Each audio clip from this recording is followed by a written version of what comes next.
You going?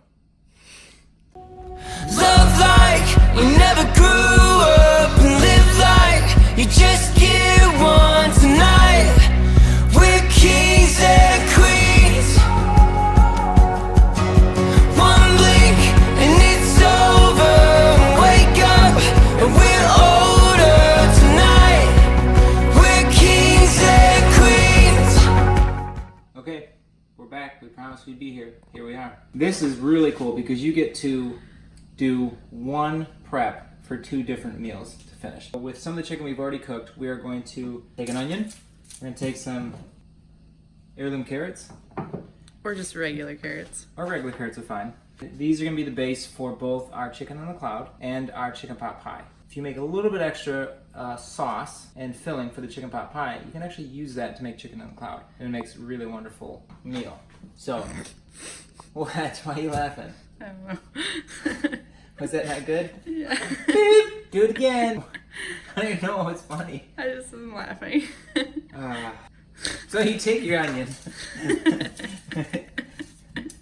Edit that part out. Okay, important to note, okay, when you're cutting an onion, just do a quick tutorial.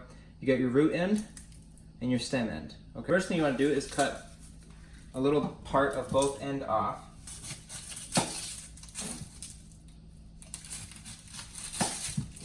And you can really see where the stem end was and where the root end is. You don't want to cut all the way through the root end because it's going to hold your onion together. I really can't tell the difference, quite honestly.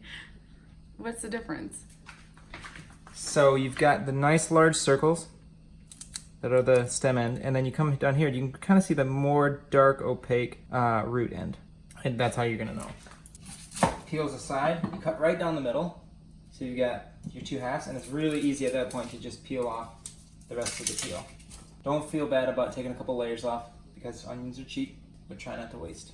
Stem end, root end. You want to make some cuts almost all the way through, but not all the way. So you've got these. And then you're going to do the same thing, almost going all the way through to the back, but not going through to the back.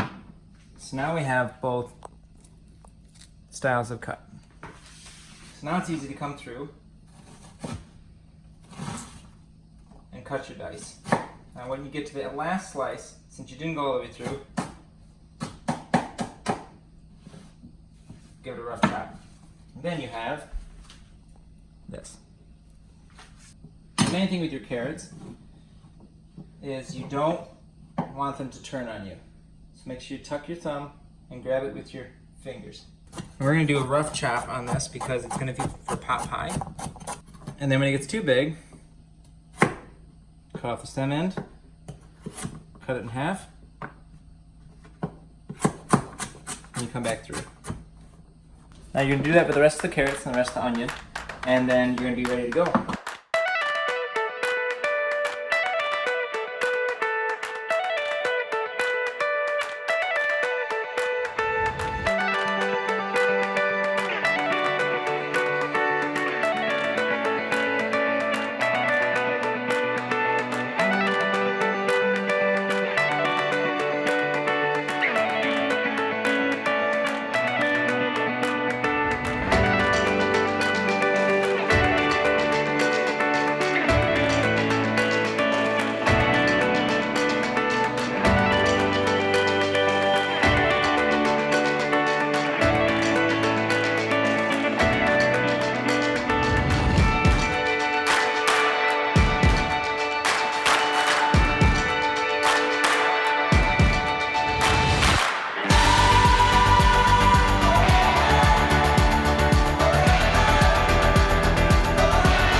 nice and al dente, just starting to get a little bit of softness. So we're gonna make a roux, and you want a roux to thicken up your sauce, whether it be for soup, whether it be for a bechamel, whether it be for chicken pot pie. But here's the secret: don't dirty an extra pan. You don't need to. And all the wives and the chef's wife said, Amen! yeah, that's right. You've already got all your components you need right here. You got your vegetables, you've got your butter, you got your oil, your fat. Just add your flour right in. Just gonna stir that around evenly. And that's gonna slowly start to accept the moisture into the flour starch. Those starches are gonna start to burst, and they're gonna start to thicken. You just let that flour cook for a little bit, and then we can start to finish the base.